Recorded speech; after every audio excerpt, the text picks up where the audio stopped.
ಅತ್ತೆ ಒಂದು ನಿಮಿಷ ನಿಂತ್ಕೊಳ್ಳಿ. ಏನವ? ಅಲ್ಲ ಅತ್ತೆ, ನಾನು ನಿಮ್ಮ ಮಗನ ಜೊತೆ ಚೆನ್ನಾಗಿರೋದು ನಿಮಗೆ ಇಷ್ಟ ಆಗ್ತಿಲ್ವಾ? ಯಾಕವ ಹಿಂಗೆ ಕೇಳ್ತಿದ್ಯಾ? ಒಂದೊಂದ್ಸಲ ನಿಮ್ಮ ಮಾತು, ನಿಮ್ಮ ನಡವಳಿಕೆ ನನಗೆ ಅದೇ ಥರ ಫೀಲ್ ಕೊಡುತ್ತೆ ಅತ್ತೆ. ನೀವು ಚೆನ್ನಾಗಿರೋದನ್ನೇ ಅಲ್ವೇ ನಾವು ಬಯಸೋದು. ಇದು ಕೇವಲ ನಿಮ್ಮ ಮಾತಲ್ಲಿದೆ ಅಂತ ಅನಿಸ್ತಿದೆ ನನಗೆ, ಆದರೆ ನಿಮ್ಮ ಮನಸ್ಸಲ್ಲಿ ನನ್ನ ಬಗ್ಗೆ ಬೇರೆನೇ ಅಭಿಪ್ರಾಯ ಇದೆ ಅಂತ ಅನಿಸುತ್ತೆ. ತಪ್ಪು ತಿಳ್ಕೊಂಡಿದೀಯ ಕಣವ ನೀನು. ಅದಕ್ಕೆ ಅತ್ತೆ ಇದೆಲ್ಲ ನೇರವಾಗಿ ಬಗೆಹರಿಸ್ಕೊಳ್ಳೋಣ ಅಂತಾನೆ ಬಂದಿದ್ದೀನಿ. ಸರಿ ಕಣವ, ಅದೇನು ಕೇಳು. ಪ್ರತಿ ಸಲನೂ ಹೊರಗಡೆ ಊಟಕ್ಕೆ ಹೋಗೋಣ ಅಂದಾಗ ಮುಖಾನೇ ಒಂಥರ ಮಾಡ್ತೀರಾ, ಜೊತೆಲಿ ಕರೆದ್ರೆ ನೀವು ಕೂಡ ಬರೋದಿಲ್ಲ. ಯಾಕೆ ಈ ಥರ ಮಾಡ್ತೀರಾ? ವಾರದಲ್ಲಿ 2 ದಿವಸ ಹೊರಗೆ ಊಟ ಅಂದ್ರೆ ಹೆಂಗವ? ಅದು ಸಾಲದು ಅಂತ ಆರ್ಡ್ರ್ ಬೇರೆ ಮಾಡ್ತೀರಾ. ಅಯ್ಯೋ, ನಂಗೆ ಇಷ್ಟ ಆಗಿದ್ದು ತಿನ್ನೋದು ತಪ್ಪ?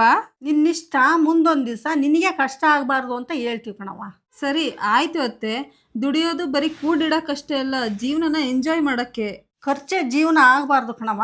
ದುಡ್ದುದ್ರಲ್ಲಿ ಕಷ್ಟ ಕಾಲಕ್ಕೆ ಅಂತ ಒಂದು ಭಾಗ ಎತ್ತಿಡ್ಬೇಕು ಕಣವ. ಏನತ್ತೆ ಇದು, ಖುಷಿ ಪಡೋಕ್ಕೂ ಲೆಕ್ಕಾಚಾರ ಹಾಕ್ಬೇಕಾ? ಹ್ಞೂ ಕಣವ, ಲೆಕ್ಕಾಚಾರ ಹಾಕಿ ಜೀವನ ಮಾಡಬೇಕು. ಅತ್ತೆ ನಿಮ್ಮ ಹಳೆ ಕಾಲದ ಬುದ್ಧಿನ ಬಿಟ್ಬಿಡಿ. ನೋಡವ್ವ, ನೀನೇನಾದರೂ ಅಂದ್ಕೊ, ಈ ಜೀವನನೇ ಒಂದು ದಿನ ಲೆಕ್ಕಾಚಾರದ ಬಗ್ಗೆ ಪಾಠ ಕಲಿಸುತ್ತೆ.